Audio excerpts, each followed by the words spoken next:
नमस्कार दोस्तों, स्वागत है आप सभी का मेरे इस YouTube चैनल पर।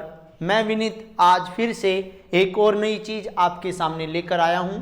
देखिए, कल से यानी कि 27 फरवरी 2023 से आपके हरियाणा बोर्ड के एग्ज़ाम स्टार्ट हो चुके हैं और मैं आशा करता हूं कि सभी विद्यार्थियों ने अपनी तैयारी अच्छी तरह से कर ली होगी। लेकिन आज जो है ना, मैं अपनी मैथ्स वीडियो ना बनाकर आज मैं हरियाणा बोर्ड के स्टूडेंटों के लिए, जैसे कल 12th क्लास का कंप्यूटर साइंस का पेपर है, उसके लिए पेपर पैटर्न आपको बताऊंगा कि किस तरह हरियाणा बोर्ड का जो क्वेश्चन पेपर है वो आएगा और कितने सेट आएंगे, किस तरह आपको एग्ज़ाम देना होगा और किस तरह आपने पेपर सॉल्व करना होगा और कैसे आप ज़्यादा से ज़्यादा अंक प्राप्त कर सकते हो। देखिए, सबसे पहले तो जब आप एग्जामिनेशन सेंटर के अंदर जाओगे तो वहाँ पर आपको सीटिंग प्लान मिलेगी और वहाँ पर आपने जो आपके 10 अंकों वाला, जैसे 23 से स्टार्ट होते हुए आपका रोल नंबर होगा और 10 अंकों का रोल नंबर होगा। आपको सबसे पहले सीटिंग प्लान में जाकर अपना रूम नंबर देखना है। रूम नंबर देखने के बाद आपको उस रूम में जाना है। देखिए, अब की बार हरियाणा बोर्ड ने नकल रोकने के लिए बहुत ही अच्छे प्रबंधन कर रखे है, मैनेजमेंट बहुत ही अच्छी कर रखी है। देखिए, सबसे पहले तो जब भी आप हरियाणा बोर्ड के एग्ज़ाम सेंटर में जाओगे तो वहाँ पर आप देखोगे कि हर रूम के अंदर कैमरे लगे हुए हैं। मैं धन्यवाद कहना चाहूँगा हरियाणा बोर्ड के नए चेयरमैन को कि उन्होंने इस तरह की एक स्कीम चलाई, एक प्रोग्राम सेट किया। उन्होंने नकल रोकने के लिए कितना अच्छा कार्य किया। हर सेंटर के अंदर जब भी आप एंट्री करोगे वहाँ पे आपको कैमरा मिलेंगे। आप सभी विद्यार्थी जो होंगे वो सभी CCTV फुटेज के अंदर आप आते रहोगे। और जैसे पिछले कुछ वर्षों में हमने देखा कि ऐसा कोई भी मैनेजमेंट सिस्टम हरियाणा बोर्ड ने नहीं किया था, लेकिन अब की बार बहुत ही अच्छा किया है। हर रूम के अंदर कैमरे हैं, सुपरवाइजर को भी कोई दिक्कत नहीं होगी। सुपरवाइजर के लिए भी बहुत सारे काम दिए हैं, अच्छे से उनकी डिटेल वगैरह, जो भी स्टूडेंटों की डिटेल वगैरह वो शायद सुपरवाइजर कर लेंगे। देखिए, अब मैं बात करता हूं विद्यार्थियों की। विद्यार्थियों को सबसे पहले करना क्या है, अपना सीटिंग प्लान देखना है। सीटिंग प्लान देखने के बाद वो अपने रूम में जाएंगे और अपने रूम के अंदर जाकर वो जो सुपरवाइजर होगा उसने बोर्ड पे लिख रखे होंगे कौन सी रो के अंदर कौन सा बच्चा बैठेगा। अपना रोल नंबर देखना है और अपना सीट नंबर देखना है और वहां पर बैठ जाना है। देखिए, अब मैं बात करता हूं कंप्यूटर साइंस के क्वेश्चन पेपर की। देखिए, कंप्यूटर साइंस के क्वेश्चन पेपर के अंदर आपके 4 कोड होंगे, code A, code B, code C और यहां पर एक आपको मैं बताऊं 4 नंबर वाला एक और कोड होगा। और अब की बार हरियाणा बोर्ड ने एक और काम किया है, क्वेश्चन पेपर के अंदर 3 QR कोड दिया। हर पेज पे 3 QR कोड होंगे और वे 3 QR कोड किस लिए हैं, जो कई बार क्या होता था, हरियाणा बोर्ड के पेपर लीक हो जाते थे जिससे कि बोर्ड को भी और वहां के परीक्षा के केंद्र को भी अत्यधिक मुश्किलों का सामना करना पड़ता था। तो उसको नकल को रोकने के लिए हरियाणा बोर्ड ने QR कोड भी दिए हैं। देखिए, अब बात करते कंप्यूटर साइंस के पेपर की। देखिए, ये जो मैं यहाँ पे आप मेरे बोर्ड पे देख रहे होंगे, ये हरियाणा बोर्ड का 12th का कंप्यूटर साइंस का क्वेश्चन पेपर है। ये जो क्वेश्चन पेपर है ये as a sample question paper है, सैंपल क्वेश्चन पेपर है। प्रैक्टिस पेपर यहाँ पे लिखा हुआ प्रैक्टिस पेपर 2022 और 23 क्लास 12th। यहां पे देखिए, आपको अपना 10 डिजिट वाला, जैसे 30, 23, 411 और 141, जैसे किसी बच्चे का रोल नंबर है। और कंप्यूटर साइंस का यहां पे देखोगे आप क्वेश्चन पेपर, और इंग्लिश और हिंदी माध्यम का जो क्वेश्चन पेपर है एक ही क्वेश्चन पेपर के अंदर होगा। और मैक्सिमम मार्क जो दे रखे हैं, यानी कि पूर्ण अंक जो दे रखे वो 40 है और समय जो है आपको 2.5 घंटे का लॉट किया है इस पेपर के लिए। वैसे हरियाणा बोर्ड का पेपर आपको मैं बताना चाहूंगा 12:30 से स्टार्ट होकर 3:30 तक है। अब आप ये ध्यान रखना, आपको 3 घंटे का टाइम दिया होगा। देखिए लास्ट सालों में 2.5 घंटे का टाइम होता था, 2 और आधा घंटा, लेकिन अब जो है आपका आधा घंटा भी बढ़ा दिया है। और क्या कहते हैं यहाँ पे सबसे पहले स्टूडेंट को एक और बात नोट करनी है कि अपने सेंटर पर वो कम से कम 1 घंटा पहले अपने एग्जाम सेंटर पर पहुंच जाए।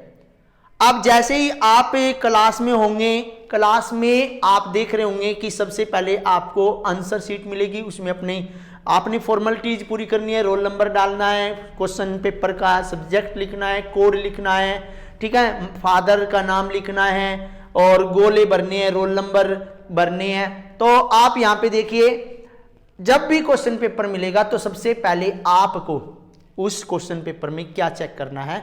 नंबर 1 है कि कृपया जांच कर ले कि इस प्रश्न पत्र में 5 पेपर यानी कि 5 पृष्ठ यानी कि 5 पेज होने चाहिए और क्वेश्चन 15 होने चाहिए। देखिए इस क्वेश्चन पेपर के अंदर आपको सबसे पहले क्या नोट करना है कि इसके अंदर पेजों की संख्या 5 होनी चाहिए और प्रश्नों की संख्या 15 होनी चाहिए। देखिए एक बार मैं आपको दिखा देता हूं कि क्वेश्चन नंबर 1, 2, 3, 4, 5, 6, 7, 8, 9, 10, 11, 12, 13, 14 और ये आपका जो एक ही क्वेश्चन है वो आपका है क्वेश्चन नंबर 15। अब ध्यान दीजिए, हम अपनी इंस्ट्रक्शंस पे आते हैं और 15 प्रश्न 5 पेज जो कि हमने गिन लिए है। प्रश्न पत्र में दाहिने हाथ पर यानी कि राइट साइड पर क्वेश्चन कोड नंबर और सेट दिया होगा, जो कि छात्र को यानी कि स्टूडेंट को अपनी आंसर शीट उत्तर पुस्तिका में मुख्य पृष्ठ मतलब मेन पेज पर लिखना होगा। The code number on the right side of the question paper should be written by the candidate on the front page of the answer book. देखिए आंसर बुक में राइट हैंड साइड पर बच्चे को अपना question paper लिखना होगा। इसके बाद जो ये कह रहा है पॉइंट नंबर 1 हमने पढ़ा कि उसमें 5 पेज और 15 प्रश्न। क्वेश्चन नंबर 2 सीधे हाथ की तरफ यानी कि दाहिने हाथ की तरफ आपके छात्र आपके पेपर पर कोड नंबर और सेट नंबर होगा जो कि आपने अपनी आंसर बुकलेट के अंदर लिखना है। और पॉइंट नंबर 3 वो कह रहा है कि कृपया प्रश्न का उत्तर लिखना शुरू करने से पहले प्रश्न का क्रमांक अवश्य लिखिए। देखिए सबसे बड़ी समस्या बहुत सारे स्टूडेंटों के सामने क्या आती है, क्या होता है बच्चा जब फर्स्ट टाइम एग्जाम देता है, पहला एग्जाम होता है तो बच्चे को थोड़ा डर सा भी लगता है, डिप्रेशन में भी होता है, इसलिए वो पेपर को जल्दी जल्दी करने के चक्कर में अपना प्रश्न नंबर डालना भूल जाता है। तो इसलिए विद्यार्थी को सबसे पहले before beginning to the answer a question its serial number must be written, अपना सीरियल नंबर क्वेश्चन का है वो लिख लेना है। इसके बाद पॉइंट नंबर 4 सबसे इंपॉर्टेंट है। पॉइंट नंबर 4 जो भी स्टूडेंट है उसको एक आंसर बुकलेट के अलावा कोई लूज सीट नहीं दी जाएगी, इसलिए आपको अपने स्पेस का भी ध्यान रखना है। ये नहीं है कि 1 नंबर का क्वेश्चन और आप उसमें 5 लाइनें लिख दो। 1 नंबर का क्वेश्चन या तो 1 वर्ड होगा या 1 लाइन होगा या 1 या 2 लाइन होगा, इससे ज्यादा आपका 1 वर्ड जो 1 मार्क्स का क्वेश्चन होगा वो नहीं होगा। इसलिए जो आंसर बुकलेट के अतिरिक्त कोई अन्य सीट नहीं दी जाएगी और आपको आवश्यकता अनुसार ही लिखना है, उत्तर को लिखने के बाद काटना नहीं है। इसलिए आपको सबसे पहले अच्छी तरह क्वेश्चन पेपर को 2 बार पढ़ना है कि इसके अंदर जो 15 क्वेश्चन दिए गए हैं, जो 15 प्रश्न दिए गए हैं उनमें आपको अच्छी तरह कौन सा आता है उसमें कौन सा आंसर ठीक होगा आपने लिखना है, क्योंकि यहां पे ना लूज सीट नहीं दी जाएगी। एक बार आपने जो क्वेश्चन पेपर भर दिया ना, क्वेश्चन का आंसर डाल दिया, तो उसमें आपको लूज सीट नहीं दी जाएगी। आप कभी कटिंग करते जाओ और क्वेश्चन लिखते जाओ, ऐसा नहीं। और एक बात और, टाइम का भी ध्यान रखना आपने। और मैं आपको बताऊंगा 10वीं क्लास के लिए तो 32 सीटें मिलेगी, और जो आपकी 12वीं क्लास है, 12th क्लास है, उसके लिए 40 सीट की जो आंसर बुक है वो मिलेगी, और जो 8th क्लास है उसके लिए 16 पेजों की आंसर बुक होगी। इसके बाद पॉइंट नंबर 5 कह रहा है कि आंसर बुकलेट के बीच में खाली पन्ना नहीं छोड़ना है। Don't leave blank page in your answer book. आपको अपनी आंसर बुक में कोई भी ब्लैंक पेज नहीं छोड़ना। क्यों? कई बार क्या होता है, चेकर क्या होता है, आप क्या करोगे, कई बार क्या होता है, आप क्वेश्चन लिखते जा रहे हो, बीच में आपने जगह छोड़ दी कि नहीं भाई अब मेरे को क्वेश्चन नंबर 5 नहीं आता है, मैं क्वेश्चन नंबर 5 की जगह छोड़ देता हूं, वो 5 नंबर का, इसलिए मैं 2-3 पेज छोड़ देता हूं और क्वेश्चन नंबर 6 कर लेता हूं। और बाद में आप है ना क्वेश्चन नंबर 5 भी कर देते हो, लेकिन आप उन बीच के जो खाली पन्ने आपके रह गए हैं, जो आपके ब्लैंक पेज रह गए हैं, आप उनको भूल जाओगे। और उससे क्या होगा, जब पेपर को चेक करेगा तो वो 2-3 पेजों को चेक करने के बाद आप देखेगा कि भाई बच्चे ने तो आगे कुछ लिख ही नहीं रखा है। तो इसलिए आपको ध्यान रखना है कि ब्लैंक पेज गलती से भी नहीं छूटना चाहिए, ठीक है। अब पॉइंट नंबर 6, परीक्षार्थी अपना रोल नंबर, यानी कि कैंडिडेट को अपना रोल नंबर प्रश्न पत्र यानी कि क्वेश्चन बुकलेट पर भी लिखना है। क्योंकि क्या होता है, कई बार बच्चे का क्वेश्चन पेपर इधर उधर गिर जाता है, साथ के बेंच पे गिर जाता है और वो मिस हो जाता है, पता नहीं चलता कि क्वेश्चन पेपर कौन सा था। इसलिए आपको ध्यान रखना है, सबसे पहले जैसे ही प्रश्न पत्र यानी कि क्वेश्चन पेपर आपको मिले, उस पर अपना रोल नंबर लिख देना है। अब पॉइंट नंबर 7 पे चलते हैं। कुछ जर्नल इंस्ट्रक्शंस है, वो कह रहा है कि ऑल क्वेश्चंस आर कंपल्सरी। देखिए ये सभी चीजें जो मैंने अभी आपको बताई है, वो आपको विशेषकर सामान्य निर्देशांक के रूप में यानी कि निर्देश के रूप में यूज करनी है कि ये चीजें हमें करनी है, ये चीजें हमें नहीं करनी है। लेकिन अब क्वेश्चन पेपर से रिलेटेड आपको मैं कुछ जर्नल इंफॉर्मेशन दे रहा हूं कि वो कह रहा है कि सभी questions, all questions are compulsory, सभी प्रश्न आपको करने अनिवार्य है। अब यहाँ पे देखिए, जब कंप्यूटर साइंस के पेपर की बात की जा रही है तो यहाँ पे 1 से 4 जो क्वेश्चन नंबर 1 से 4 है वो आपके ऐसे टाइप क्वेश्चन है। ऐसे टाइप मतलब जो आपका 5 मार्क्स या 4 मार्क्स का होगा। ऐसे टाइप किसको बोलते हैं, जो बहुत ही बड़ा आंसर्स लिखना होता है। अब यहाँ पे देखिए वो कह रहा है कि क्वेश्चन नंबर 1 to 4 आपके ऐसे टाइप क्वेश्चन है, और ऐसे टाइप क्वेश्चन जो है ईच क्वेश्चन, हर क्वेश्चन आपका 4 अंकों का है, यानी 4 मार्क्स का है। इसके बाद पॉइंट नंबर 3 में देखिए प्रश्न संख्या, यानी कि क्वेश्चन नंबर 5 से लेके 10 तक वो आपके 2 मार्क्स के हैं, यानी कि आपके 2 अंकों का क्वेश्चन होगा। अब इसके बाद पॉइंट नंबर 4 कह रहा है कि क्वेश्चन नंबर 11 से लेकर और 14 तक आपके जो क्वेश्चन होंगे वो 1 अंक के होंगे, यानी कि 1 मार्क्स के होंगे। इसके बाद क्वेश्चन नंबर जो 5 है वो पॉइंट नंबर 5 जो है वो आपका लास्ट क्वेश्चन होगा, क्वेश्चन नंबर 15, जो कि ऑब्जेक्टिव टाइप, कौन सा ऑब्जेक्टिव टाइप होगा।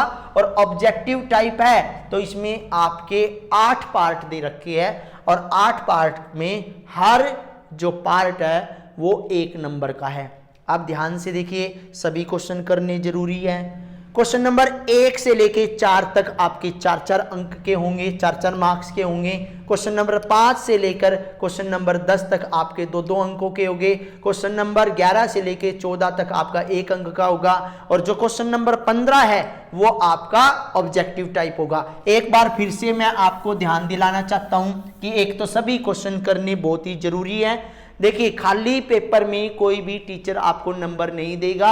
यदि आपको किसी क्वेश्चन के बारे में अच्छी तरह नॉलेज नहीं है तो आप उससे रिलेटेड भी लिख सकते हो, क्योंकि मान लो जो क्वेश्चन आता नहीं, यानी कि something is better than nothing, कुछ ना करने से अच्छा थोड़ा बहुत अच्छा होता है। इसलिए मान लो आपका कोई भी क्वेश्चन आ जाए और उस क्वेश्चन में आपको उससे रिलेटेड आंसर आता है तो आप उसको लिख दीजिए।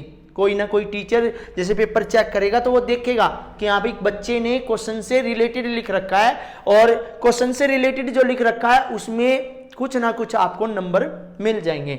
अब देखिए मैं आपको एक बार फिर से बता रहा हूं कि क्वेश्चन नंबर 1 to 4 वो आपका 4 मार्क्स का हुआ, क्वेश्चन नंबर 5 to 10 वो आपका 2 मार्क्स का होगा, 11 से 14 जो होगा वो आपका 1 मार्क्स का होगा, और क्वेश्चन नंबर 15 जो दे रखा है वो ऑब्जेक्टिव टाइप होगा, ऑब्जेक्टिव टाइप। और उस ऑब्जेक्टिव टाइप क्वेश्चन के अंदर आपके 8 पार्ट होंगे, इसलिए वो भी एक एक अंक के यानी कि एक एक मार्क्स के होंगे।